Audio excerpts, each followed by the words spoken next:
JioMart seller એકાઉન્ટમાં stock કેવી રીતે અપડેટ કરવો તે આપણે આ વિડીયોમાં શીખીશું. સૌપ્રથમ લેફ્ટ સાઈડ જે મેનુ છે તેમાં પ્રોડક્ટમાં માય ઓફરિંગમાં પબ્લિશ પર ક્લિક કરવાનું છે.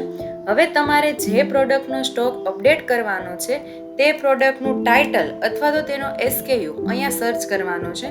તમને અહીંયા નીચે તે બતાવશે, તેના પર તમારે ક્લિક કરવાનું છે.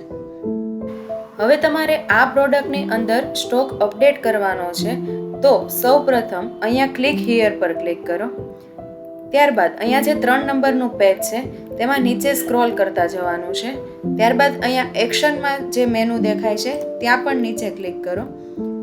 અહીંયા પણ ક્લિક કરવાનું છે અને જે આ ક્વોન્ટિટી બતાવે છે ત્યાં ઓવરરાઇડ ક્વોન્ટિટી પર ક્લિક કરો અને અહીંયા 100 નો સ્ટોક છે અને તમારે 0 કરવું છે તો 0 લખી દેવાનું છે અને ત્યારબાદ સેવ ઇન્વેન્ટરી, સેવ સ્ટોક અને અપડેટ સ્ટોક પર ક્લિક કરવાનું છે. જો તમારે આ પ્રોસેસ સ્ટોક વધારવો હોય તો પણ સેમ જ કરવાની રહેશે. આવા જ નોલેજેબલ વિડીયો જોવા માટે અમારી YouTube ચેનલને સબસ્ક્રાઇબ કરો.